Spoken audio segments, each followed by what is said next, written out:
আসসালামু আলাইকুম। সি প্রোগ্রামিংয়ের নতুন একটি ক্লাসে সবাইকে স্বাগতম। আজকের ক্লাসে আমরা সি প্রোগ্রামিংয়ের নতুন একটা টপিক নিয়ে আলোচনা করব। আজকের ক্লাসে আলোচ্য বিষয় সাম অফ অ্যারিথমেটিক সিকোয়েন্স। আমরা যে কোনো ধারার যোগফল কিভাবে বের করব সেটা আমরা এখন প্রোগ্রামিংয়ের সাহায্যে দেখাবো। তো এখানে আমরা একটা কমেন্ট আকারে একটা ধারা লিখে রেখেছি 1 + 3 + 5 + 7 প্লাস ... প্লাস 17। ওকে, এখানে আমাদের প্রথম পদটা হলো 1, দ্বিতীয় পদ 3, এভাবে আমাদের ক্রমান্বয়ে আমরা পদ লিখেছি এবং আমাদের লাস্টতম পদটা হলো 17। ওকে, তো এখানে আমরা প্রথম পদটা আমরা an দ্বারা প্রকাশ করেছি এবং লাস্টতম পদ বা এই 17 বা 17 পদটা আমরা an দ্বারা প্রকাশ করেছি। আপনারা অনেকে জানেন যে এই ধারার যোগফল নির্ণয় করার সূত্রটা হলো Sn = a1 প্লাস an গুণিত n/2। এখন এটা আমরা প্রোগ্রামিংয়ের সাহায্যে সমাধান করব। তো প্রথমে আমরা এখানে সি প্রোগ্রামিংয়ের মেন স্ট্রাকচারটা আমরা লিখে রেখেছি। দেন এখানে আমরা যে কোনো একটা ডেটা টাইপ নিতে পারি, তবে আমরা এখানে ফ্লোট ডেটা টাইপটা নিয়ে নিব। এখানে আমরা প্রথমে ফ্লোট ডেটা টাইপ নিয়ে নিব। দেন এইখানে আমরা ফ্লোট ডেটা টাইপের মাঝখানে আমরা ভেরিয়েবল রাখতে পারি a1 প্রথম পদ, দেন an এটা হলো লাস্টতম পদ এবং sn যেটা আমাদের সামেশন বা আমাদের সূত্রটা লিখতে হবে, সেই কারণে এটা আমরা ডিক্লারেশন করে দিলাম এখানে। দেন আমরা ইন্টিজার লিখতে পারি, ইন্টিজারের ভেরিয়েবলটা নিতে পারি আমরা n, বা কতটি আমাদের এখানে পদ আছে সেটা এখানে মোট পদ সংখ্যাটাই হলো আমাদের n। দেন এখানে আমরা একটা প্রিন্টএফ ফাংশন ব্যবহার করব। এখানে আমরা লিখতে পারি ইন্টার দ্য ইনিশিয়াল টার্ম বা প্রথম পদটা কত সেটা আমরা এটা লিখে দিলাম, বা স্ক্রিনে এটা আমাদের প্রিন্ট করবে। দেন স্ক্যানএফ ফাংশন আমরা ব্যবহার করলাম। দেন এখানে আমরা লিখতে পারি %f, $sign a1। এটা আমাদের কাজ শেষ। দেন এগেইন আমরা আরেকটা প্রিন্টএফ ফাংশন নিব। আমরা প্রিন্টএফ ফাংশনটা নিলাম। এখানে আমরা লিখতে পারি enter the nth term an। এটা আমাদের শেষ। আমরা আবার স্ক্যানএফ ফাংশন ব্যবহার করব ইউজারের কাছ থেকে মানটা নেওয়ার জন্য। %f, $sign an। এটাও আমাদের লেখা শেষ।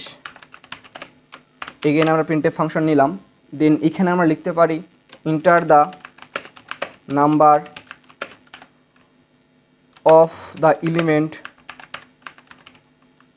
Elements in the arithmetic sequence. Okay, কতটা এই সিকোয়েন্সে আমাদের কতটা পদ আছে সেটা আমাদের এখান থেকে নিতে হবে। এটা আমরা স্ক্যানএফ ফাংশনের মাধ্যমে নিব ইউজারের কাছ থেকে। তো এটার জন্য আমরা %d ব্যবহার করব, কারণ এটা ইন্টিজার ভ্যালু, পদ সংখ্যা কখনো দশমিকে আসে না। $sign n এটা আমাদের লেখা হয়ে গেল। দেন আমরা এখন এই সূত্রটা একটু ডিক্লারেশন করে দেব। এখানে Sn = আমরা কি লিখতে পারি, Sn = a1 প্লাস an গুণিত হলো n/2, n/2। ওকে, তো এটা আমাদের লেখা শেষ। Printf function the sum of your sequence = %f/n, sn। ওকে, তো আমাদের প্রোগ্রামটা লেখা শেষ। এখন আমরা প্রোগ্রামটা রান করব। তো প্রোগ্রামটা রান করার আগে প্রোগ্রামটা আমরা আবার একটু দেখে নিব।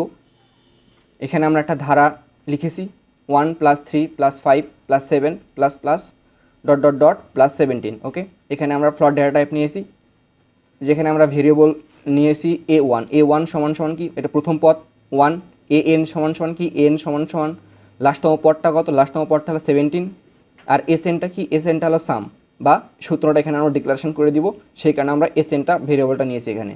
আর ইন্টিজার nটা দ্বারা কি বোঝাচ্ছে, nটা দ্বারা বোঝাচ্ছে এখানে আমাদের এই ধারাতে কতটা পদ আছে।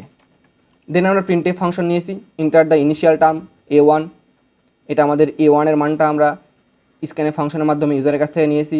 দেন an বা লাস্টতম পদ এটা আমরা নিব। দেন আমরা এন এখানে আমাদের কতটি পদ আছে সেটা আমরা স্ক্যানের ফাংশনের মাধ্যমে ইউজারের কাছ থেকে নিয়েছি। দেন আমরা সূত্র ডিক্লারেশন করে দিয়েছি।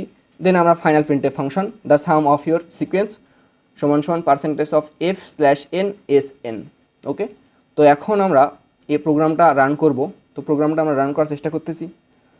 আপনারা দেখতে পাচ্ছেন আমাদের প্রোগ্রামটা রান করেছে এবং আপনারা দেখতে পাচ্ছেন আমাদের স্ক্রিনে প্রিন্ট করেছে enter the initial term. Initial term প্রথম পদটা কত, এখানে আপনারা দেখতে পাচ্ছেন আমাদের প্রথম পদটা হলো A1। আমরা A1 ইন্টার দ্য এনটির টার্ম, এনটির টার্মটা কত, এনটির টার্মটা হলো 17 দিলাম। Then enter the number of the elements in the arithmetic sequence, এখানে আমাদের কতটি পদ আছে। আমরা যদি এই পদটা বা এই ধারা আমরা যদি ক্যালকুলেশন করি তাহলে আমরা দেখতে পাবো 1 3 5 7 9 11 13 15 17। ওকে, এখানে আমাদের মোট 9টি পদ আছে। তো এখানে আমরা 9 লিখতে পারি। আমাদের রেজাল্টটা চলে এসেছে, the sum of your sequence সমান সমান 81। ওকে, আশা করি আপনারা আজকের ক্লাসের টপিকটা বুঝতে পেরেছেন। আপনারা এটা অবশ্যই বারবার প্র্যাকটিস করবেন, তাহলে এটা আপনারা ইজিলি আয়ত্ত করতে পারবেন। Thank you so much for watching this video. আসসালামু আলাইকুম।